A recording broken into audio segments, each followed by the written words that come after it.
এখানে আমাদের সবারই প্রিয় প্লেয়ার আমিল নাইম অর্থাৎ আমিলদা আছে। স্কোর 4-1 অর্থাৎ জয়লাভ করলো যে যার রয়্যাল সিটি এফসি। হ্যালো বন্ধুরা, আমি পার্থ আর আমার পার্থ 426 চ্যানেলে আপনাকে স্বাগতম। তো আজকে তিনটে স্পেশাল, কারণ আমি যাচ্ছি আর আমার একটা বন্ধু এইও, তো আমরা দুজন মিলে যাচ্ছি বেঙ্গল সুপার লিগ দেখতে। তো চলুন দেখে নেওয়া যাক আজকে ভিডিওটি। এখন আমরা জয়দেব ব্রিজ পার করব। আমরা এলাম বাজার পার করে এই জঙ্গলটা পাই করব। আমরা সোজাসুজি চলে এলাম Bengal super league stadium Bolpur.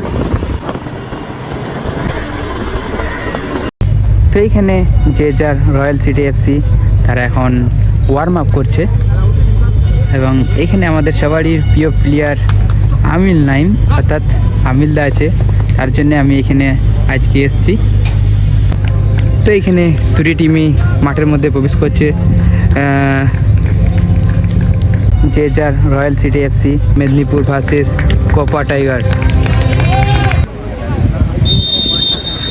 তো ইতিমধ্যে চালু হয়েছে প্রথম খেলা। তো এইখানে এক গোলে এগিয়ে যায় যে যার রয়্যাল সিটি এফসি রিপোর্ট। এই মুহূর্তে দুটি গোল দিয়ে দিল যে যার রয়্যাল সিটি এফসি, এবং আরও একটি গোল দিয়ে দিল, অর্থাৎ তিনটে গোল হয়ে গেল যে যার রয়্যাল সিটি এফসি। তো ইতিমধ্যে প্রথমার্ধের খেলা শেষ, স্কোর 3-0। দেখা যাক আরও গোল কি দেখতে পাই আমরা। তো চালু হয়ে গেছে দ্বিতীয় হাফ, দেখা যাক আরও গোল কি আমরা দেখতে পাবো। ভালো জায়গা থেকে ফ্রি কিক পেয়েছে, দেখা যাক কী করে, কিন্তু এখানে কিছু হলো না। এখানে ইনজুরি হয়ে গেছে, ইনজুরি যে যা রয়্যাল সিটি এফসির প্লেয়ার, তাকে এখন বাইরে নিয়ে যাওয়া হচ্ছে।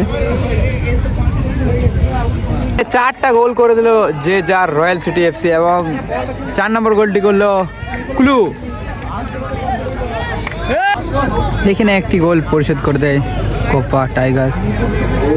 এখানে খেলা শেষ, স্কোর 4-1 অর্থাৎ জয়লাভ করলো যে যার রয়্যাল সিটি এফসি। তো বোলপুরে খেলা শেষ, অর্থাৎ বেঙ্গল লিগে যে টুর্নামেন্টটা ছিল আজ।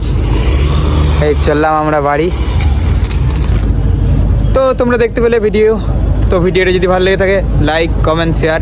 আর একটা কথা, নতুন কন্টেন্ট ব্লগ দেখার জন্য অপেক্ষা করুন।